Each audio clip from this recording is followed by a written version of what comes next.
So guys, there are many panels inside Photoshop, but one panel which you are going to use most of the time is the layers panel. The layers panel is the heart of Photoshop. In this video, I'm going to show you the ins and outs of the layers panel. So let's get started.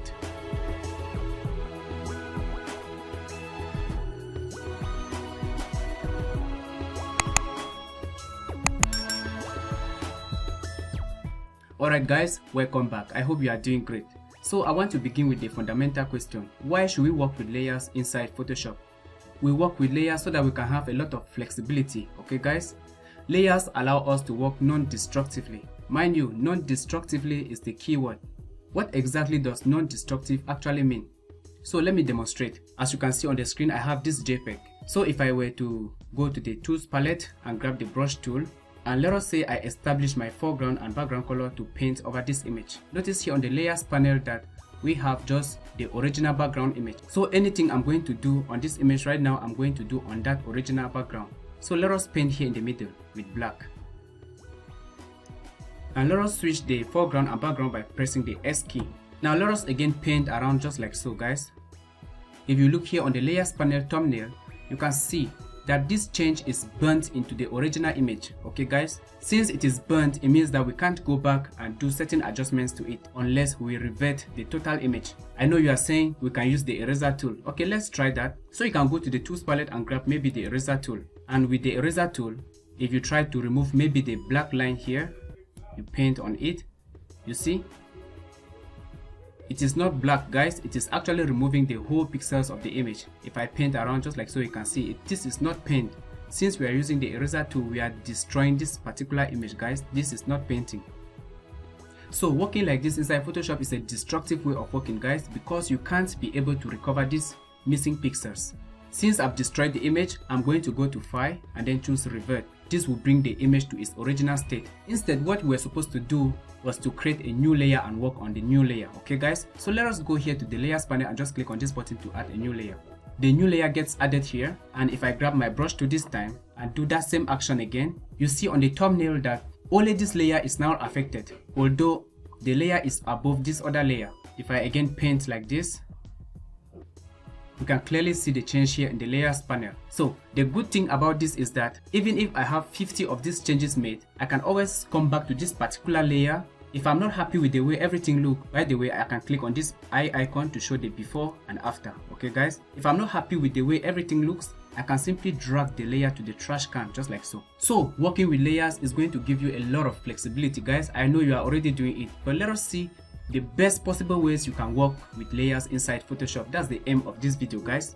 So here to the right, you can see we have the layers panel. But for some reason, if you cannot see the layers panel here, or it is missing on the screen, you can always go to Window and then choose the layers panel from here. You can always click anywhere on the layers panel to stack it with other layers just like so. Here on the layers panel, you can see we have the flat background, okay guys? Before we actually do anything to this image, let us start by duplicating the whole image. So how do we do that? You can go to the layers panel here, you right click and then choose duplicate layer. Give a new name and say okay. I'm going to cancel that because there is another method I need to show you. With the layer selected, you can press Ctrl J or Command J if you're using the Mac. Here you see above it says layer 1. Again, I'll press Ctrl Z to undo. If you want to rename the layer as you create it, you can press Ctrl Alt J. That will be Command Option J on the Mac. By pressing the Alt or the Option key, you will first open the new layer dialog box, and I can call this Bamboo Forest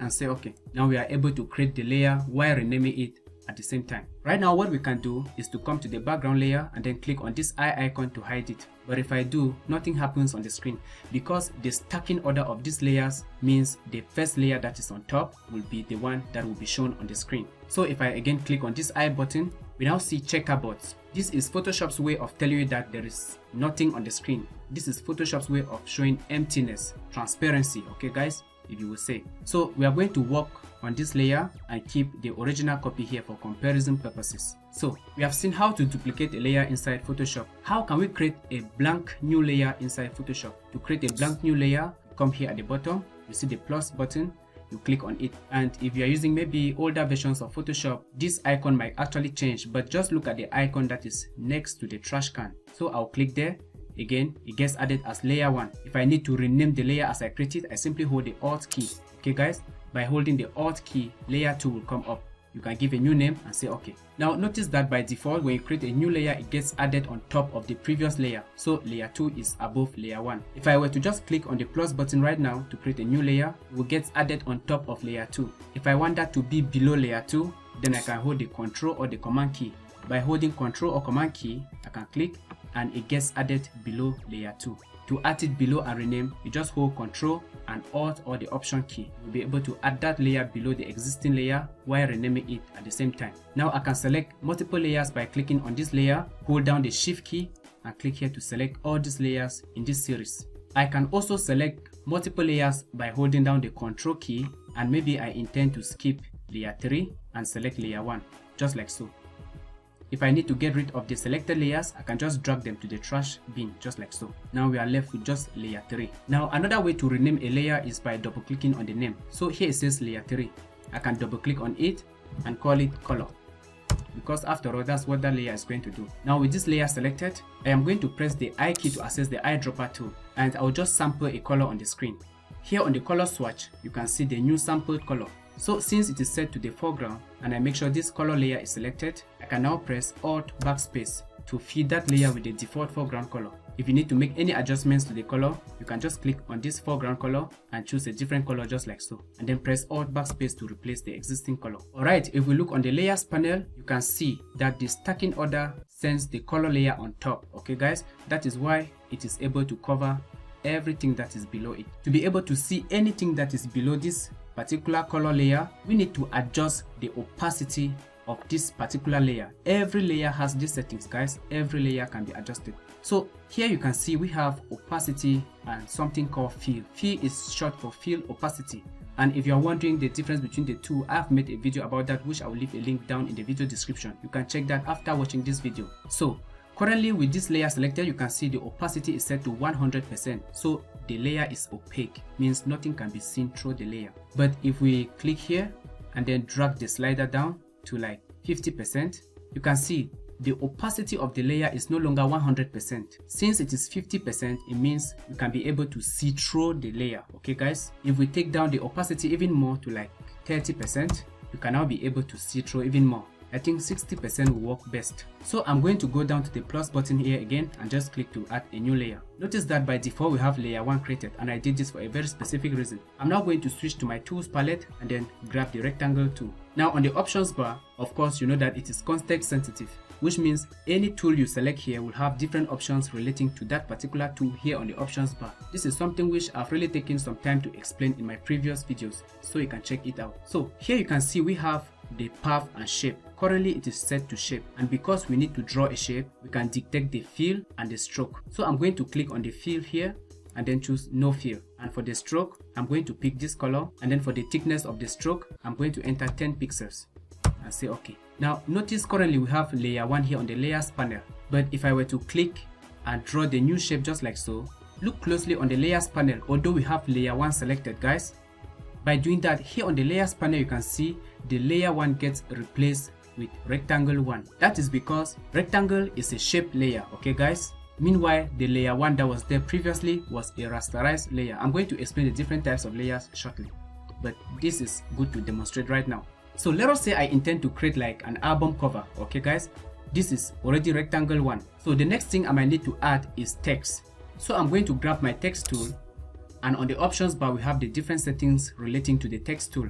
I will just click here to write the title of my book, maybe Bamboo Forest. Now if we look on the layers panel, you can see that because we use the text tool, we now have a text layer. Okay guys, to make the text even bigger, I can just press Ctrl T to transform it, and then just grab this little handle around just like so. I can select the text by double clicking on it and then change it to bold. Now I need to add the tagline, so I'm going to grab my text tool and change the font first of all to Lato font, and then I can change the type to regular and just click here to add a new text layer. Now notice that if you do not have any name given to this layer, it will just be layer 1.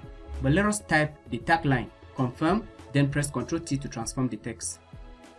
Now because we replaced this text, it is no longer layer 1, but it is filled with the text of that particular layer. So let us add the last thing, which is the name of the author, by the way. So I'll grab my text tool one more time and I type in maybe Jeff DeRosa. Now, as we learned before, we know that opacity helps to reduce or increase the transparency of the entire layer. Okay guys, so I'm going to select this text layer and then take the opacity down to like 80%. I think 56% will do, just like so. I don't want it to be totally transparent because I want my focus to be on the bamboo forest. Now here on the layers panel, you can see we have several layers created. Okay guys, the good thing is we still have our background layer, which is retained. So if something ever happens to this duplicated layer, we can always go back and use this other layer. Now with a few layers, we are able to come up with this particular design. Now let us say I want this layer to be more opaque, so I'll just select it and then just increase the opacity up to like 75%. Now we get this nice effect here on the screen. Now what we need to do next is to make sure we put all these layers in one group and make sure we stay organized, guys. So to put layers in a group, just select maybe the first layer here, and then I'm going to hold the shift key and click here. That will enable me to select everything in between. Now I can just press Ctrl G to group them. Then I'll double click on the group name and I call it maybe book cover. Hit enter to confirm. Alright, so the next thing we have to do is to understand how to use layers and blend modes. Okay guys, so for me to be able to do this, I'm going to switch to this new document over here which I prepared in advance, and you can see here on the layers panel we have just two backgrounds. We have the original background and this other layer I stuck on top of it. If I click on this button to enable it, you will see because it is above everything, we can't be able to see the original background. So there are other ways you can use to make sure that this layer shows partially in this other background layer, but since this particular video is focused on Photoshop layers, we are going to limit ourselves only to that. So let us say my intention is to make this scene a little bit darker, like kind of a night scene style. So what I'm going to do is to simply enable this layer. Notice that this image has been converted already to a smart object, and if you don't know what smart objects are, I've actually made a video about smart objects. You can check them down in the video description. So what I'm going to do is to come to this other box right here, click on it, and you will see a lot of blend modes right here. Now in future videos I'm going to be explaining a lot about blend modes, but for now just know that blend modes are grouped into categories. Okay guys, we have the category that can make something darker, we have the category that can make something lighter, and they will have different types of categories. So in this particular video, we'll be focusing on the blend mode that can make something darker. Okay guys, so since my intention is to make this particular scene here darker, I'm going to make sure this layer is selected, and then I'll go to blend mode. I will choose this option from here, multiply, and by doing that you can click here to toggle the before and after. So here's the before of the image and here's the after version with that blend mode set. Now all the dark pixels become darker and all the lighter pixels disappear to have this nice effect right here. Of course, you are not limited to this. For playing purposes, you can always click, and this feature came along with Photoshop CC 2019. You can just hover on a blend mode and you see the effect it can produce on the screen. Okay guys, so here it is, but let us choose this one for the moment. Now let us go to the last part of the video where I'll actually explain the different types of layers you can create inside Photoshop. So the first type of layer I'm going to create, guys, is a background color layer. So I'll just come here to this half circle, you click on it and then choose solid color.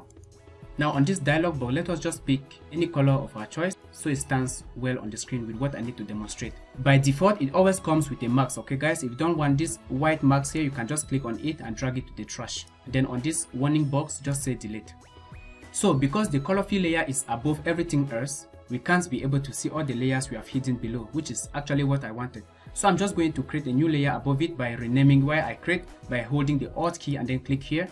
I will call it rasterized layer and say OK. Now we have a rasterized layer here. With the rasterized layer selected, I can grab my brush tool and reduce the size, and since I need to paint with white, you notice my foreground and background color are not what I actually want, so I'll press the X key to switch. Now with the rasterized layer selected, I can paint on it. Don't bother about this, guys, I'm using the mouse just to manage and draw, okay? So it's not big deal. Alright, so we are able to paint on a rasterized layer. We can apply different effects on it, but the downside to rasterized layers is that we cannot transform what we have just done. Let me demonstrate. If I grab the move tool and then press Ctrl T to transform this painting. Let us say I take this handle down like so. Let us hit here to confirm that transformation. Now the text becomes smaller, okay? But let us say I intend to scale this image up again. I'll again press Ctrl T to transform, and let us scale it upward. You see what has happened? Because we already scaled that image down, we have reduced the pixels of that particular image. That's the problem with rasterized layers, okay guys? You can clearly see on the screen that the photo painting becomes very blurry. That is because most of the pixels have been chopped off, they have been cut down, okay guys? So if I hit confirm, you might still be able to see the text, but it's going to appear blurry, not as sharp as it was before. So that's the downside to rasterized layers. To overcome this problem, we need to create the next type of layer, which is called a smart object layer. So I'm just going to press Ctrl Z a few times to undo that movement to have this original drawing back. Now to convert this layer into a smart object layer, what I simply have to do is to right click on it and then choose convert to smart object. So what can a smart object layer allow us to do? Well, it can help us to solve the problem that we encountered with rasterization. So if I press Ctrl T to transform this time, and let us say I scale it down even further than I did before, just like so, and let us confirm. Now after a few minutes of working, if I need to scale this image back up, I'll press Ctrl T and then scale it up like so. You see, no single pixel is missing, guys. All the pixels are retained in their full capacity, okay guys? So this is the biggest advantage of smart object layers, okay guys? They help to retain the pixels, they help to retain all the information, even if it is a digital photograph or anything in Photoshop. So far as it is a layer, smart object layers will help to retain all that information so that no matter how you transform the image, it can't be broken, okay guys? That is very nice. But it also comes at a price. First, when you work with a lot of smart object layers, you have a huge file size. And the second thing is that you can't be able to paint on this layer again unless you rasterize it. Let us see that. If I come here to my tool palette and then try to grab the brush tool, we get a universal no icon. This means if you click on it, you see, Photoshop tells you this smart object must be rasterized before proceeding. Means you must rasterize this layer before you can paint. That's the problem with smart object, guys. So I always advise you to use smart objects when you have completed your project to make sure everything is nice and in shape, everything is looking good. You convert it to a smart object to make sure you are safe. So even though we have converted this image into a smart object layer, how can we be able to convert it back to a rasterized layer? Very simple, guys. We can right click on it, and this time we choose rasterize layer right here. And you see the little page icon is gone, and I can again with my brush tool, and I can just draw something.